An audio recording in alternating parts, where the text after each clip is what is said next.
Oh boy, this is gonna be a difficult one, but hello everybody.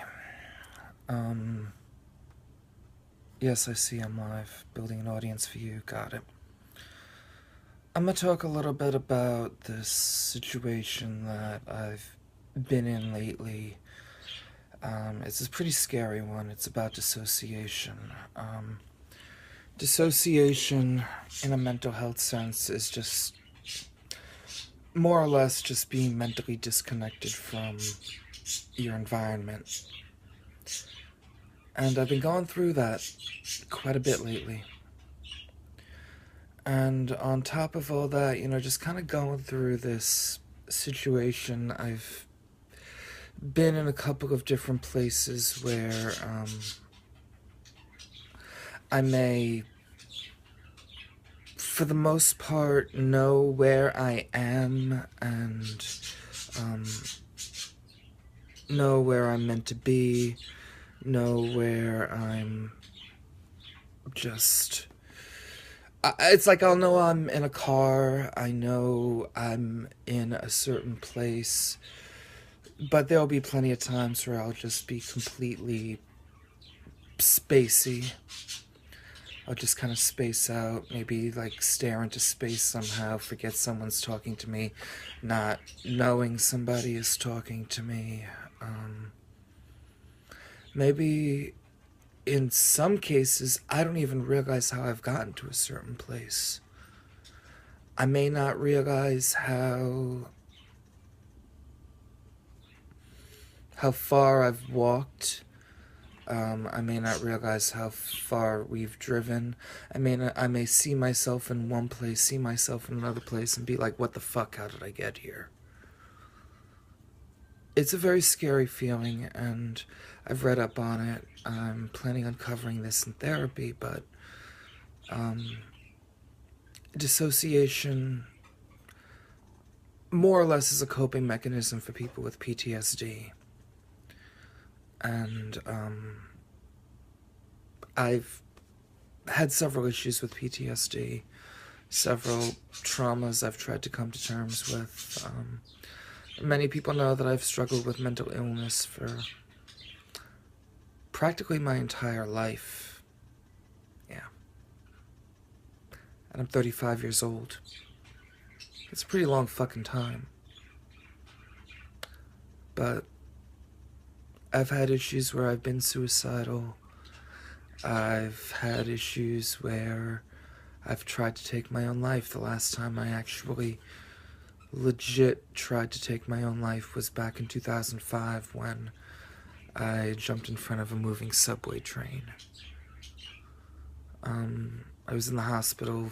Well, I was in 2 hospitals over the span of 1 month. So you could say I was hospitalized for a month, but it's a very scary place. On top of all that, watching my father have a stroke and seeing him just one last time before he wound up just having discharge coming out of his nose, and just... It's a very hard image to just kind of process.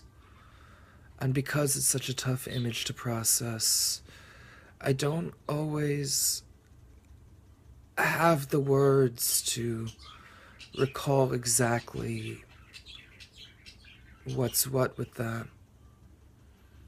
I remember discharge coming out of his nose. I remember him breathing heavily. And I'll be dead ass right now. I was stoned off my ass at the time off marijuana.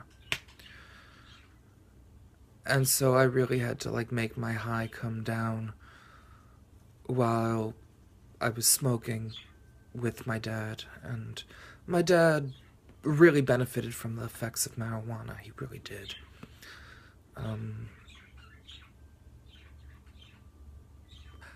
I guess the one thing I take solace in is the fact that before he left this earth, he was in a calm state of mind. He had MS, and the marijuana definitely helped with his symptoms and his pain and his ability to communicate. It helped with a lot, so I'm a very big fan of, well, I'm a very big advocate, rather, of marijuana legalization for recreational and medicinal purposes. And we really need to, like, expand the medicinal purposes here in New York. We really need to make it available, and doctors really need to be open about the research. I really just do genuinely believe that.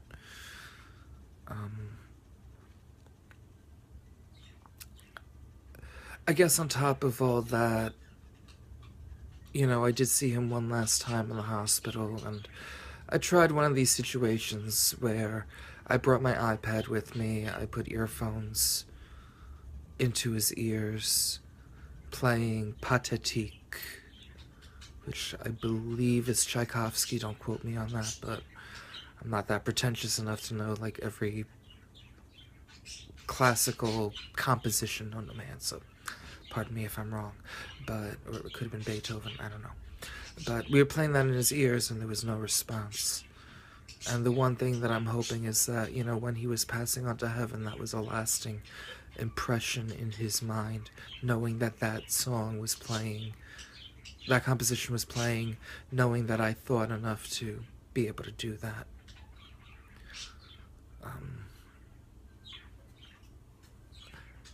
Just on top of that, I just remember hearing about this story. I think a friend of mine told me about it, and I read about it, that Adele, Rolling in the Deep, was playing in a little girl's ears who was in a coma, and she came back to life.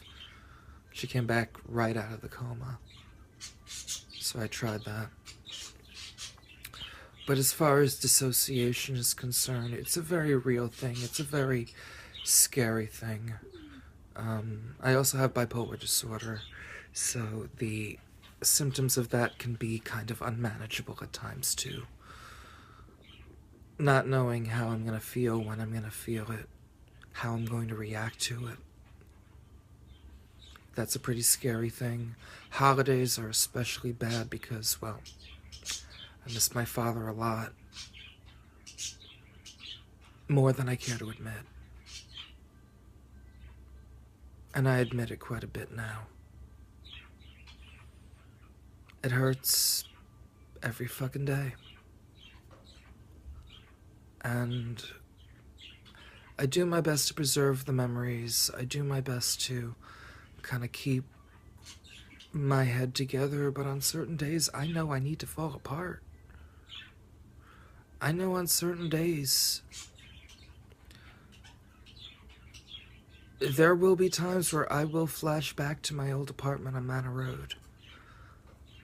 I'll flash back to the 80s. The toys, the commercials, everything. The music, I can't forget about the music, of course. And the video games. But these are the things that I wind up regressing to. This is the place I wind up going back to. And I keep going back to my childhood. I keep going back to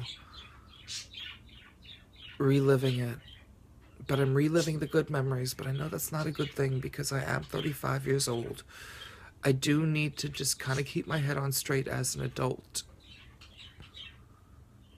But I'd really be lying if I said that it just didn't hurt after the 3 years that he's been gone. And dissociation is a coping mechanism for that. I know I need to work on it in therapy. I'm a lot more dedicated to it because I'll be dead ass about this also. Therapy is one of those things you gotta work to work it. You know, it works if you work it. But there are still several things that I have just not been prepared to talk about, and now I just need to just break down that wall. I really need to break down that wall because if I don't, I'm just going to be suffering in silence. Nobody is going to know what I go through. Nobody is going to know how much pain I'm in. And I just got to be perfectly honest about how I'm feeling. Because I feel like shit on a lot of days these days. And so for me to make it a point to create more on Jack M. Friedman, poet and spoken word artist. I need to make sure that I'm just as perfectly mentally stable as humanly possible. Because otherwise I'm not really going to be of good use to anybody. And I think for the longest time I didn't feel like I was of good use to anybody. I mean, I would be the type of person who would offer advice very freely, offer my own warmth. But over the past couple of years, I've just really receded into myself. I haven't been as forthcoming with my emotions. And it's very difficult to do so. People expect you to move on. People expect you to improve. People generally expect the pain to not affect you as much as it does. But that's a crock of shit. It is the biggest fucking economy-sized Costco motherfucking crock of shit known to man. And when you're mourning, there's no timetable. There's really no timetable of how long it takes for you to stop mourning. And finding myself spacing out, being in different places at any given moment,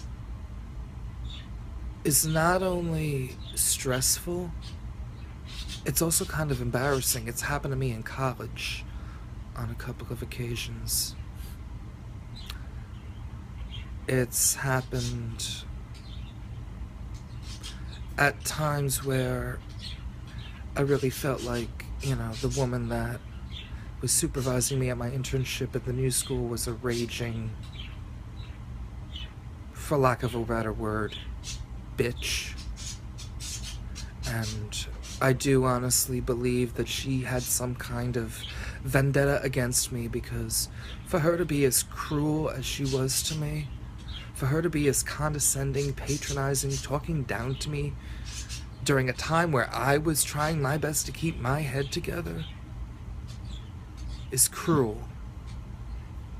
And that in and of itself is another trauma. To be taken for some kind of lesser human being because I have a mental illness, because I'm struggling with mourning, because I was having issues with my physical health as a result of withdrawing from one of my medications. I've been kind of traumatized to really admit to what I've been going through in the present, because I felt like I couldn't share anything back then. 2015 was a horrible year. 2016 was a much better year. I mean, part of 2015 was good because December was when I released Never Lick the Spoon. September 4th was when I released Tobias. Those are always going to be wonderful moments.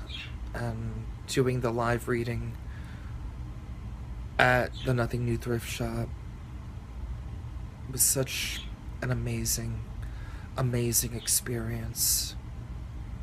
And I want to let those moments shine.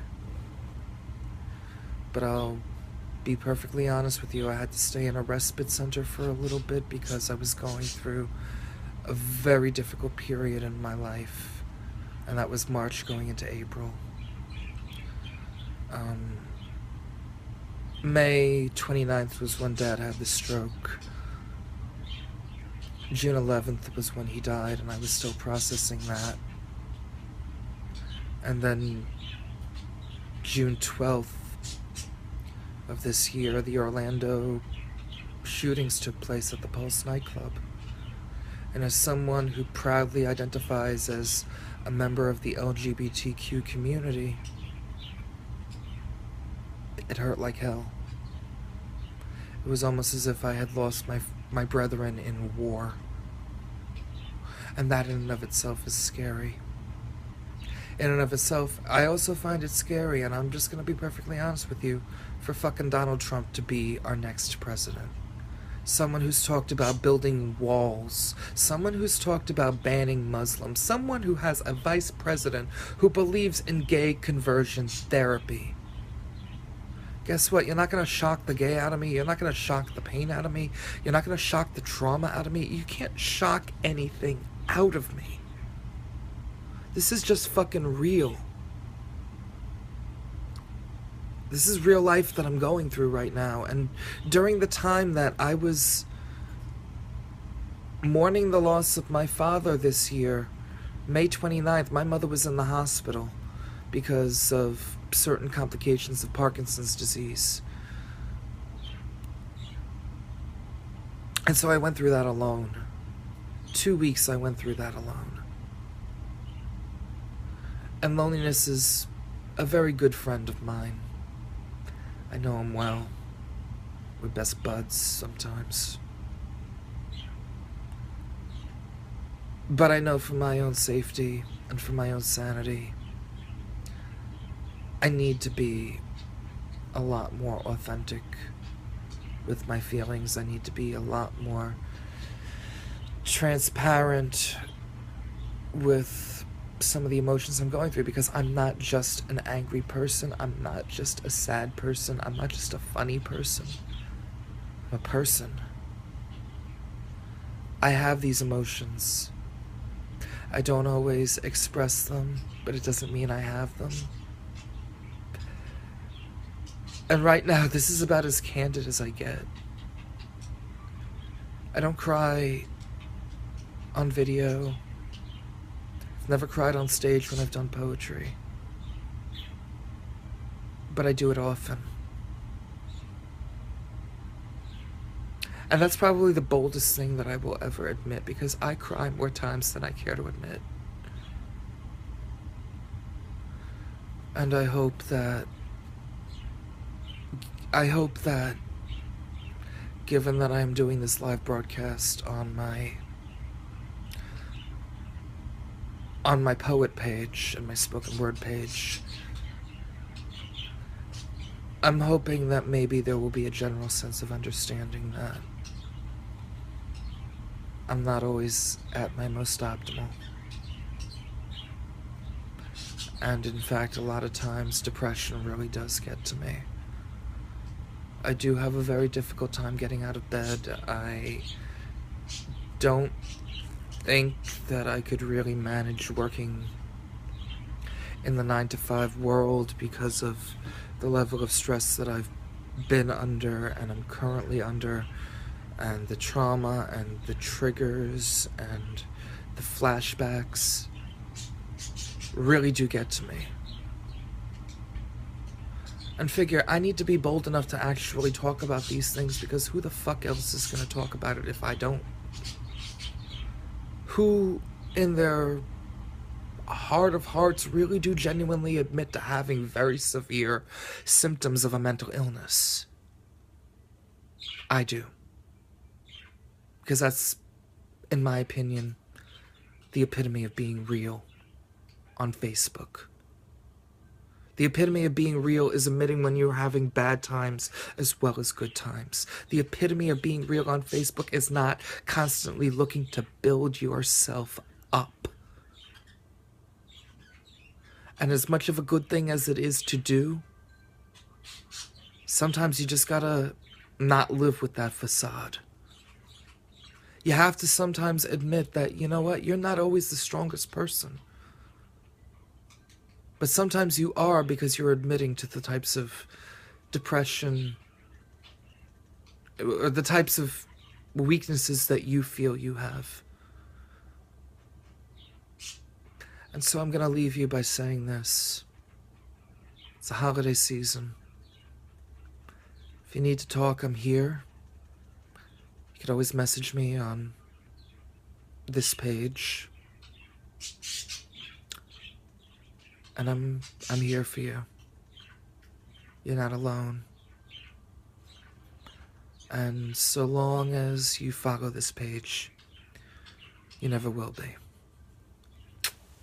Peace.